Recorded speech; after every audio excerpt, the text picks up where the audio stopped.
कवी प्रवेश्य. मित्रांनो, आरक्षण आरक्षण आरक्षण सगळ्यांनाच हवं आहे. धनगर जातीचा मोर्चा झाला. एक मराठा लाख मराठा. त्याच्यानंतर मग निवडणुकीत चॅलेंज दिलं गेलं. असे बरेच लोक मग ओबीसींमधनं इतर कोणाला आरक्षण पाहिजे, ओबीसींमधून मुस्लिमांनाही पाहिजे, आता मराठीसुद्धा त्याच्यात आम्हाला पर्सेंटेज द्या.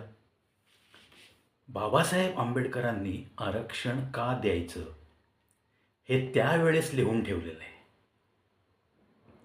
तो काळ तसा होता. जे मागासलेले लोक आहेत, ज्यांची उन्नती होणं गरजेचं आहे, देशाच्या सर्वकष हिता धरून अशा लोकांना त्यांनी आरक्षण दिलेलं होतं. अर्थात पूजनीय बाबासाहेब आंबेडकरांनी कितीतरी देणग्या दिल्यात आपल्या भारतीय समाजाला. म्हणजे ही व्यक्ती फक्त एक विद्वान व्यक्तीच नव्हती, तिच्या हृदयामध्ये एक अतिशय चांगला माणूस पण दडलेला होता. मानवतेच्या दृष्टिकोनातून जीवन कसं जगावं हे सांगणारी ती व्यक्ती होती. आणि विद्वान तर त्यात वादच नाही. आजही त्यांच्या एवढ्या डिग्रीज, आजही त्यांच्या एवढी विद्वत्ता आपल्या भारत देशात तर कुठेच दिसून येत नाही. आता मी आरक्षण हा मुद्दा का बोलतोय? नुकतंच आपल्या सन्माननीय रतन टाटाजींचं निधन झालं. त्यांचा मूळचा समाज पारशी समाज.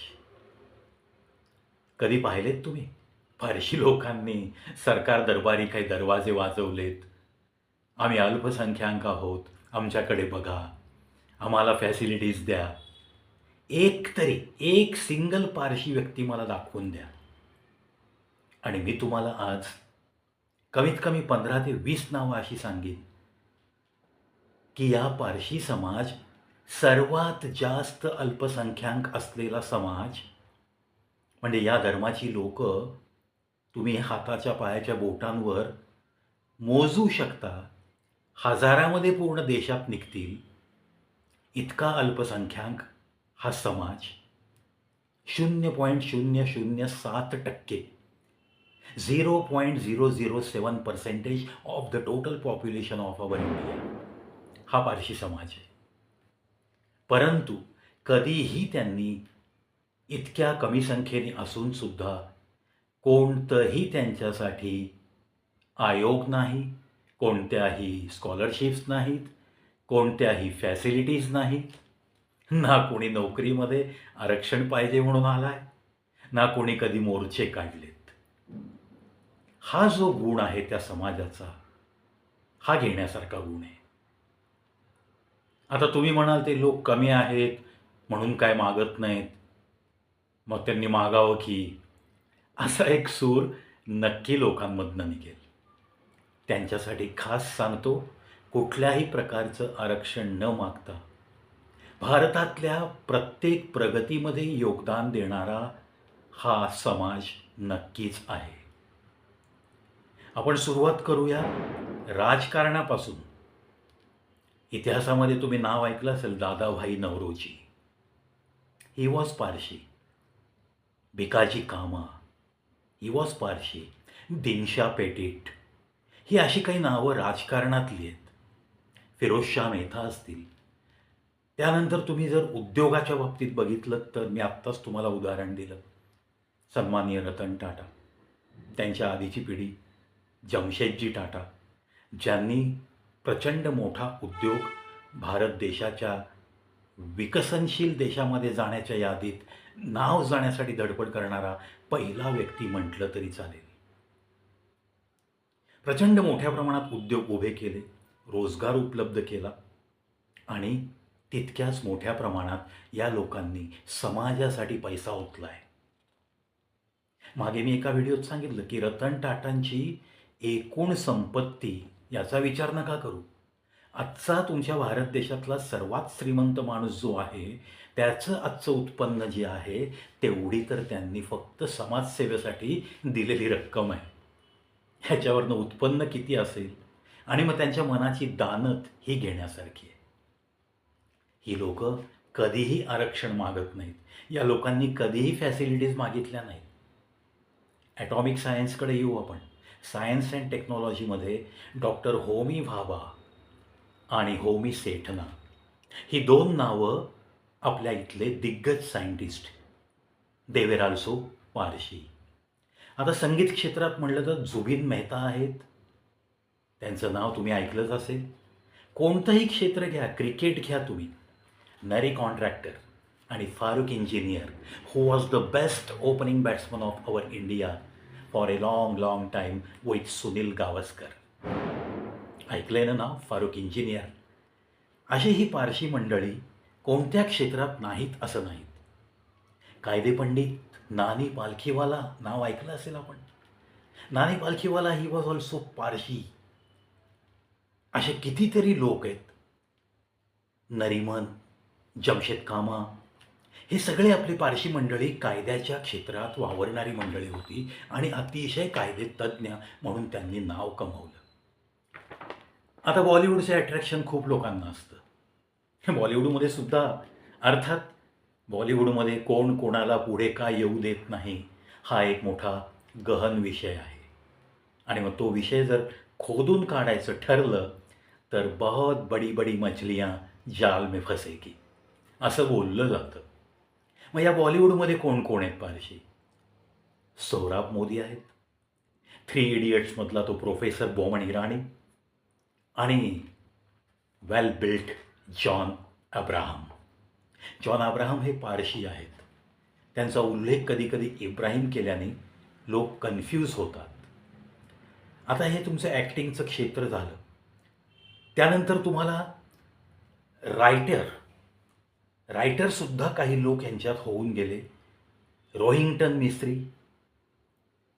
फिरदौस कांगा, फारुख धोडी आणि मिस्टर सिंधवा, बापसी सिंधवा, ह्या रायटिंगच्या क्षेत्रात सुद्धा त्यांनी नाव आपलं समाजाचं एका उच्च स्थानी नेऊन ठेवलं.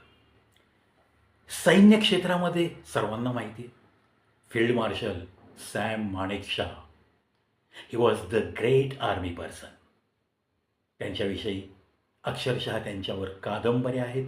पिक्चर नुकताच रिलीज झाला आहे, तोही तुम्ही पाहिला असावा. Sam Manekshaw he was also Parsi. पत्रकारिता पाहिली तर बैराम कॉन्ट्रॅक्टर, त्यानंतर केकी दारूवाला, अशी काही नावं आहेत. पुण्यामधलं रेसकोर्स तुम्हाला माहिती आहे. या रेसिंगच्या दुनियेत घोड्यांची जी रेस होते, आजही काही श्रीमंत मंडळी रेस खेळायला म्हणून जातात. सायरस पूनावाला, या रेसिंगमध्ये या पारशी माणसाने प्रचंड दबदबा निर्माण केला आहे. आणि आपण डान्स वगैरे तुम्ही टी व्हीवर बघता, त्यामध्ये तुम्ही पाहिलं असेल अशी एक व्यक्ती आहे जो अतिशय खालच्या थरापासून एक बेस्ट डान्सर आणि आजकाल प्रशिक्षक म्हणून सुद्धा तो दिसतो, शामक दावरची. शामक दावर हा एक बेस्ट डान्सर पारशी घराण्यातला. जगप्रसिद्ध ज्योतिषी म्हणून एकाने नाव कमवलं आहे, तो आहे बेजान दारूवाला. आणि जसं आपले फील्ड मार्शल सॅम माणेकशॉ आहेत, तसेच FN बेलिमोरिया हे पण जनरल कॅटेगरीपर्यंत पोचले होते.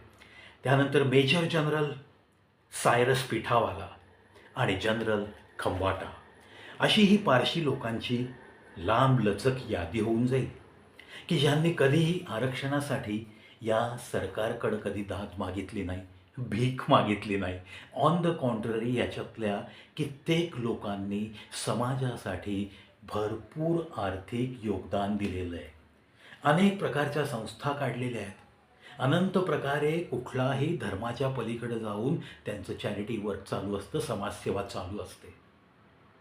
मग असे हे सर्व गुणसंपन्न पारशी समाज आपल्या भारत देशात अतिशय नगण्य, अत्यल्प अल्पसंख्याक असं म्हणून जे लोक आरडाओरडा करत आरक्षणासाठी किंवा स्कॉलरशिपसाठी झगडतायत, शाळांसाठी अनुदान मागतायत, त्या पार्श्वभूमीवर या पारशी समाजाचं देशासाठी जे योगदान आहे, त्यांचे उपकार तुम्ही आम्ही कधीही कोणत्याही पद्धतीने फेडू शकणार नाही. भारत सरकारच नाही तर या भारतातला प्रत्येक नागरिक त्यांचे उपकाराखाली दबलेला असेल. सन्माननीय रतन टाटाजी, प्रचंड मोठी पोकळी त्यांनी आपल्या या भारत देशात निर्माण केली आहे. ते आपल्यातनं गेलेत. अर्थात एक ना एक दिवस सगळ्यांना जायचं आहे आपल्याला. पण असं गेल्यानंतरसुद्धा आणि समाज थोडा असूनसुद्धा अख्ख्या करोडो लोकांच्या जनतेने त्यांना आठवणीत ठेवावं. त्यांच्या आठवणींनी त्यांचे पापण्या ओलावाव्यात, डोळ्यातनं अश्रू वहावेत. असं महान कार्य करणाऱ्या या पारशी समाजाला, अल्पसंख्याक समाजाला तहे दिल से प्रवीचा कडक सॅल्यूट. आत्ता मी जी काही नावावळी तुम्हाला सांगितली, त्या सगळ्या नावं घेतलेल्या पारशी मंडळींना आरोग्य संपन्नता लाभू दे, चांगलं आरोग्यसंपन्न आयुष्य त्यांना मिळू दे. त्यापैकी जे जे हयात आहेत त्यांच्यासाठीही प्रार्थना, आणि जे गेले आहेत सत्कर्म करून त्यांच्या आठवणी अशाच या दिवाळीच्या ज्योती जरी मिटल्या तरी त्यांच्या आठवणीची ज्योत या भारतीयांच्या मनातनं कधीही मिटू नये, याच प्रार्थना मी करतो. आणि या पारशी समाजाच्या उन्नतीसाठी नक्कीच जे मागत नाहीत म्हणून त्यांना काहीच द्यायचं नाही असं सरकारने केलं नाही पाहिजे. त्या सरकारच्या दरबारी यांच्यासाठी एखादा आयोग स्थापन करा आणि नको त्यांना जी खिरापत वाटली जाते ती खिरापत बंद करून टाका, अशी मी नम्र विनंती करतो. किंवा यांच्यातल्याच व्यक्ती सांगतील, आम्हाला देण्यापेक्षा आमच्या वतीने काहीतरी गोरगरिबांसाठी हॉस्पिटल्स, गोरगरिबांसाठी घरं, असं काहीतरी बांधकाम करा, असं ते नक्की सांगतील. इतक्या ती माणसं सगळी मोठ्या मनाची आहेत. कारण त्यांचा एकच गुण आहे, जो कुछ भी कमाएंगे हम हमारी मेहनत से कमाएंगे, हम हमारी लगन से कमाएंगे. जो कुछ भी हमें भगवान ने बुद्धि दी है, उस बुद्धि का सही इस्तेमाल करते हुए हम लोग आगे आगे बिल्कुल जाते रहेंगे. और जो कुछ कमाएंगे उसमें से कुछ न कुछ समाज को ज़रूर देंगे. ऐसा बात तो नहीं है कि बाबा सिर्फ पारसी लोगों को ही मदद करते हैं, ऐसी तो बात नहीं है. ऐसा भी कुछ धर्मों में देखा जाता है. पाहिलं ना आपण सगळं, काही काही धर्म हे फक्त स्वतःच्या धर्मासाठी झगडत असतात. काही काही जाती या मी फक्त माझ्या जातीतल्याच माणसाला मदत करणार, असा अहमपणा मिरवतसुद्धा समाजसेवा करणारी काही मंडळी मी बघतो. त्यामुळं हा जाती धर्माच्या पलीकडं सगळ्यांसाठी झटणारा समाज पाहिला की नतमस्तक व्हायला होतं. आणि पुन्हा पुन्हा या पारशी समाजाला कडक सॅल्यूट करण्याशिवाय पर्यायच नाही, असंच मी मानतो. मित्रांनो, या पारशी समाजाविषयी, प्रत्येक व्यक्तीविषयी आपल्या मनामध्ये आदर असला पाहिजे, इतकीच मी तुम्हाला नम्र विनंती करतो. आणि हो, जेवढे म्हणून यांचे गुण घेता येतील तेवढे तुम्ही कोणत्याही धर्माजातीचे असा, ते गुण घेता आले तर नक्कीच आपलासुद्धा एक चांगला माणूस म्हणून उत्कर्ष होत राहील, यातसुद्धा काहीही शंका नाही. आशा करतो की तुम्हाला हा व्हिडिओ आवडेल. जास्तीत जास्त लोकांपर्यंत हा शेअर करा. लोकांना कळलं पाहिजे की 0.007% असलेला पारशी समाज अति अल्पसंख्याक असूनसुद्धा तो आरक्षणासाठी दरवाजे पडवत नाही. स्वतःच्या मेहनतीवर पुढं जाण्याचं ब्रीद घेऊन तो पुढे जातो आणि देशाच्या उन्नतीत तो सहभागी असतो. त्यातून समाजसेवेमध्ये सुद्धा अग्रेसर असतो. हे आपल्याला काहीतरी शिकवून जातं. एवढंच प्रत्येकाने मनात आणलं तरीसुद्धा समाजात सुधारणा नक्की होईल. अशाच आशेवर इथंच थांबतो. जय हिंद, जय भारत.